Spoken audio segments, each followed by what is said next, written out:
آپا کی صورت لاکھوں میں ایک تھی۔ کسی کی شادی میں اقبال بھائی نے دیکھا تھا، تبھی اسے من میں بسا لیا اور امی کے پاس رشتہ بھیجا۔ امی کو گھر داماد کی ضرورت تھی۔ ہمارے والد صاحب وفات پا چکے تھے اور بھائی چھوٹے تھے۔ گھر میں کوئی مرد موجود نہ تھا اور ہمیں سہارے کی ضرورت تھی۔ ہم معاشی طور پر خود کفیل تھے۔ والد صاحب 2 دکانیں اور 1 مکان چھوڑ گئے تھے، جن کے کرائے پر گزر بسر ہو رہی تھی۔ اقبال بھائی بھی اکیلے تھے۔ ان کے والدین وفات پا چکے تھے۔ ان کی پھوپھی نے انہیں پالا تھا اور شادی بھی انہوں نے کروائی۔ وہ امی کی پرانی واقف کار تھیں۔ انہوں نے اقبال بھائی کو سمجھایا کہ اب تمہیں میری اور مجھے تمہاری ضرورت نہیں ہے۔ میری اپنی اولاد موجود ہے، تم اپنا گھر بساؤ۔ جب یہ بات دلہا بھائی کی سمجھ میں آئی، انہوں نے گھر داماد بننا قبول کر لیا، کیونکہ ان کے خیال میں یہ ہم بے سہارا لوگوں کے لیے نیکی تھی۔ انہوں نے شادی کے بعد میری ماں کو حج بھی کروایا۔ جب وہ حج پر جا رہی تھیں تو بہت خوش تھی۔ سچ ہے کہ اتنا اچھا داماد قسمت والوں کو ملتا ہے۔ امی جان کو اب میری فکر تھی۔ دلہا بھائی کے جاننے والے سعودی عرب میں تھے۔ انہوں نے امی جان کو اپنی ایک واقف فیملی سے ملوایا۔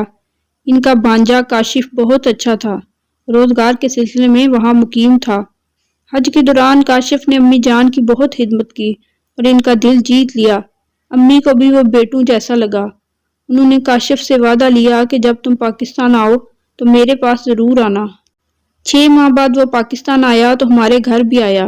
مجھے یہ دیکھ کر حیرت ہوئی کہ اتنا مالدار اور اعلیٰ تعلیم یافتہ انسان کس قدر سادہ اور نیک دل ہے۔ اس میں ذرا بھی بناوٹ نہیں تھی۔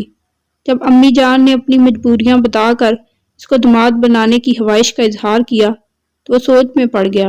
امی کو میرے رشتے کی فکر دن رات کھائے جا رہی تھی۔ اس نے وعدہ کیا کہ وہ اس معاملے میں ہمدردی سے سوچے گا، لیکن فیصلہ کرنے کے لیے اسے تھوڑا سا وقت چاہیے تھا۔ امی ان دنوں بہت مضطرب تھیں، چاہتی تھیں کہ کسی طرح کاشف کو راضی کر لیں اور وہ نکاح کر کے ہی جائے، اور ہر طرح سے اس کا دل مٹھی میں لینا چاہتی تھی۔ کاشف 15 روز ہمارے گھر ٹھہرا۔ اس دوران والدہ نے اس کی ایسی آؤ بھگت کی کہ میں سوچ بھی نہ سکتی تھی۔ ماں میری خاطر کسی کی اتنی خوشامد کر سکتی ہے؟ میں سمجھتی تھی کہ وہ صرف آپا سے پیار کرتی ہیں۔ امی ایک جہاں دیدہ عورت تھی، وہ اس معاملے کو راز میں رکھنا چاہتی تھی۔ امی نے اقبال بھائی سے اس بات کو چھپا لیا اور کاشف سے کہا کہ ابھی کسی سے تذکرہ نہ کرے۔ 15 روز بعد امی نے کاشف کو فون کیا۔ بیٹا، میں دل کی مریضہ ہوں، میری زندگی کا بھروسہ نہیں۔ تم جلدی مجھے بتاؤ کہ تم نے کیا فیصلہ کیا ہے۔ میں بیمار ہوں، مجھے طاہر سے پریشانی ہوگی۔ بہتر ہے تم ہاں یا نہیں جو بھی کہنا ہے ابھی کہہ دو، تاکہ میں امید میں نہ رہوں۔ میں بے آسرا عورت ہوں، میں چاہتی ہوں مرنے سے پہلے جوان بیٹی کا بوجھ کندھوں سے اتار دوں۔ امی نے کچھ اس طرح رکت سے بات کہی کہ کاشف کو ہاں کہتے ہی بنی۔ اس وقت لوہا گرم تھا، چوٹ لگانے سے کام بن گیا۔ ہمدردی کے جذبات سے سرشار اس نوجوان نے ایک مجبور بیوہ کا دل رکھ لیا۔ امی نے اسے اتنی مہلت بھی نہ دی کہ وہ اپنے والدین کو آگاہ کر سکتا۔ امی کا خیال تھا اس طرح وہ کاشف کی شادی میں رکاوٹ ڈال دیں گے۔ امی کی کاوشیں رنگ لائیں۔ میری آنن فانن شادی ہو گئی۔ یہ شادی سیگہ رات میں رہی۔ وہ جدہ روانہ ہو گئے، 3 ماہ بعد آنے کا وعدہ کر کے۔ امی نے سکون کا سانس لیا۔ اب میں سہاگن تھی اور میری ماں پھولی نہیں سماتی تھی۔ وہ بڑے فخر سے کہتی کہ مجھے دونوں داماد ایسے ملے ہیں جو میرے گھر کو اپنا گھر سمجھتے ہیں۔ ماں کی بات درست تھی۔ اقبال بھائی نے اپنوں کو ہماری خاطر چھوڑ دیا تھا اور اب کاشف بھی اپنے والدین سے کٹے ہوئے تھے۔ امی جان نے ایک بات اچھی طرح میرے ذہن میں بٹھا دی تھی کہ سسرال والوں کو زیادہ لفٹ نہیں کرانا، ورنہ وہ تیرے میاں کی کمائی لوٹ کر کھا جائیں گے۔ میں ان دنوں 17 برس کی تھی، عقل سے نہیں سوچتی تھی۔ جو ماں کہتی میں اس پر بنا چوں چرا عمل کرتی تھی۔ امی جان نے مجھے سکھا دیا تھا کہ ساس سسر کے خطوط شوہر تک نہ پہنچنے دینا۔ وہ اگر رہنے آ جائیں تو ان کے ساتھ سیدھے منہ بات نہیں کرنا، ورنہ وہ تمہارے گلے پڑ جائیں گے۔ ٹھیک 3 ماہ بعد کاشف جدہ سے لوٹے۔ انہوں نے والدین کو بتا دیا تھا کہ وہ شادی کر چکے ہیں۔ والدین کی آرزو تھی کہ بیٹے کا صحرا دیکھیں، لیکن پتہ چلا کہ بیٹے نے ان کو اپنی خوشی میں شامل کیے بغیر ہی یہ کام کر لیا ہے، تو سخت آزردہ ہوئے۔ تاہم مجھے دیکھتے ہی ان کی تمام آزردگی ختم ہو گئی۔ تبھی انہوں نے مجھے ڈھیر ساری دعائیں دیں اور سونے کے زیورات بھی دیے۔ میری ساس کی آرزو تھی کہ بیٹے کی اچھی سی بری بناتی اور دھوم دھام سے بہو کو بیاہ کر لاتی۔ انہوں نے یہ آرزو بھی پوری کر لی۔ مجھے خود بازار لے جا کر بہت عمدہ جوڑے خرید کر دیے، مٹھائی بانٹی، غرض اپنی خوشی پوری کی۔ میں مانتی ہوں کہ میں ان دنوں بہت نادان تھی۔ ساس سسر اور ان کے گھر والوں کا حسن سلوک بھی میرے دل کو موم نہ کر سکا۔ زیادہ پڑھی لکھی نہ تھی، جو ماں نے سکھا پڑھا دیا وہی میرے دل پر پتھر کی لکیر ثابت ہوا۔ سسرال میں 15 دن میں شہزادیوں کی طرح رہی، پھر ہم جدہ روانہ ہو گئے۔ جب میں روانہ ہونے لگی ساس مجھے گلے لگا کر رونے لگی۔ کہا بیٹی ہمارا دل تجھ سے لگ گیا تھا، تیرے آنے سے رونق ہو گئی تھی اور تیرے جانے سے ہمارا گھر سونا ہو گیا ہے، وہاں جا کر خط لکھنا ہمیں بھول نہ جانا۔ ساس ماں کی جگہ ہوتی ہے، ان کے احساسات کو میں نہ سمجھ سکی، ان کی محبت کو خوشامد جانا، ان کے آنسو اور دعاؤں کی قدر نہیں کی۔ جدہ میں میرے خاوند اعلیٰ عہدے پر فائز تھے، میں نے اتنی سہولتیں خواب میں بھی نہ دیکھی تھی۔ میں بہت خوش قسمت تھی، میری تقدیر کھل گئی تھی۔ کاشف میرا بہت خیال کرتے تھے، نجی خطوط گھر کے پتے پر منگواتے تھے، لہٰذا میں ان کے والدین کے خطوط کھول کر پڑھتی اور پھاڑ دیتی، ان کو نہ بتاتی کہ ان کے والدین اداس ہیں یا ان کو کوئی تکلیف ہے۔ 10 سال ہم جدہ میں رہے، ہم 3 بار پاکستان آئے لیکن میں سسرال نہ گئی۔ میں نے کاشف کو مجبور کیا کہ وہ میری والدہ کے پاس ٹھہرے۔ اپنے والدین سے ملنے وہ 1-2 بار سرسری طور پر ہی گئے تھے۔ اب میں 4 بچوں کی ماں بن چکی تھی، ان کو بھی میں دودیال نہ جانے دیتی تھی۔ یہ میری والدہ کی منشا تھی، ان کا خیال تھا کہ بچے دادا دادی سے دور رہیں، ورنہ وہ لوگ بچوں کی محبت کا بہانہ بنا کر ہمارے گھر گھسنے کی کوشش کریں گے۔ انسان خطا کا پتلا سہی، لیکن جب رعونت حد سے بڑھ جائے تو خدا کی بے آواز لاٹھی اس کے سر پر آ لگتی ہے، تب اسے ہوش آ جاتا ہے کہ دوسرے انسانوں کے بھی حقوق ہوتے ہیں۔ سکھ کے دن تھوڑے ہوتے ہیں، میری بادشاہی بھی اس دن ختم ہو گئی جس دن کاشف کی کار حادثے کا شکار ہو گئی اور وہ ناگہانی اس جہان فانی سے رخصت ہو گئے۔ سارے چراغ یکلخت گل ہو گئے، میرے 4 سو اندھیرا پھیل گیا، میں دیار غیر میں تنہا اور غیر محفوظ ہو گئی۔ ایسے برے وقت میں کاشف کے چند دوست کام آئے، انہوں نے میرے اور بچوں کے پاکستان جانے کا انتظام کیا، اور جو رقم کمپنی نے دینی تھی وہ بھی ان کی بھاگ دوڑ کی وجہ سے مجھ کو مل گئی۔ میں جتنے عرصے جدہ رہی ہمیشہ والدہ اور بھائیوں کو تحفے تحائف اور خون بھجواتی رہتی تھی۔ والدہ کا گھر حقیقتاً میرے خاوند کی کمائی سے چلتا تھا۔ اب مجھ پر برا وقت آ گیا تو میں نے میکے کی طرف دیکھنا تھا۔ میری آؤ بھگت ہوئی، بھائیوں نے ہاتھوں ہاتھ لیا اور ماں نے بھی پذیرائی کی۔ وہ رقم جو کمپنی والوں نے ادا کی تھی وہ تمام والدہ نے لے لی کہ تمہارے سسرال والوں کو پتہ چل جائے گا تو اس رقم کے دعوے دار بن جائیں گے، لہٰذا یہ پیسہ تم میرے نام جمع کروا دو۔ رقم ماں نے بڑے بیٹے کے نام جمع کروا دی۔ اب بھائی مجھے ہر ماہ قلیل رقم بچوں کے خرچے کے لیے دیتے تھے۔ بچے عیش و آرام میں پلے تھے، انہوں نے تنگی نہیں دیکھی تھی، اب ان کو یہ دن دیکھنے پڑ رہے تھے، چھوٹی چھوٹی خواہشات کے لیے ترس رہے تھے۔ میرے ساس اور سسر ایک بار ملنے آئے تو والدہ نے بچوں کو آپا کے پاس بھجوا دیا اور ان سے ملاقات نہیں کروائی، خود بھی نہ ملی اور مجھے بھی کہا کہ زیادہ لفٹ کرانے کی ضرورت نہیں۔ جس کے ساتھ ناتا تھا جب وہی نہیں رہا ہے تو اب ان لوگوں کی کہاں گنجائش ہے؟ سیدھے سادے شریف لوگ تھے، بہو ہماری مدد کی ضرورت ہو تو حاضر ہیں، بلا تکلف بتا دینا کہ تمہیں کیا چاہیے۔ امی نے مجھے بعد میں سمجھایا کہ یہ تمہارا دل جیتنے کو ایسا کہہ رہے ہیں، ان کو پتہ ہے کہ تم کو کمپنی سے کافی پیسہ ملا ہے، تم اب لاکھوں کی اسامی ہو۔ امی کا کنٹرول میرے دل و دماغ میں بچپن سے تھا۔ ماں قابل احترام ہستی ہے، مجھے ان کی برائی مقصود نہ تھی، لیکن کبھی کبھی یہی ہستی بڑی ظالم ہو جاتی ہے جب اپنے بیٹوں کی خاطر خود غرض بن جاتی ہے، بیٹی کا حق غصب کر لیتی ہے۔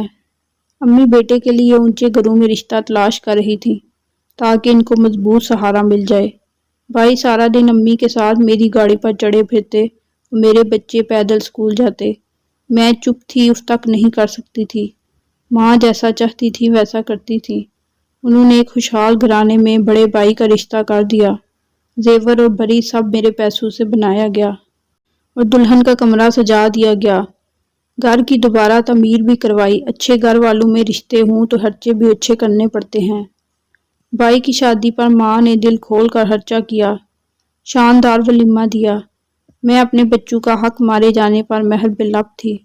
یہ وہ رقم تھی جس سے میرے بچوں کا مستقبل وابستہ تھا، اور ماں مجھے جھوٹی تسلیاں دیتی تھی کہ حوصلہ رکھ، تیری ایک ایک پائی تیرے بھائی جیتے رہیں، کما کر تیرا قرضہ ادا کر دیں گے۔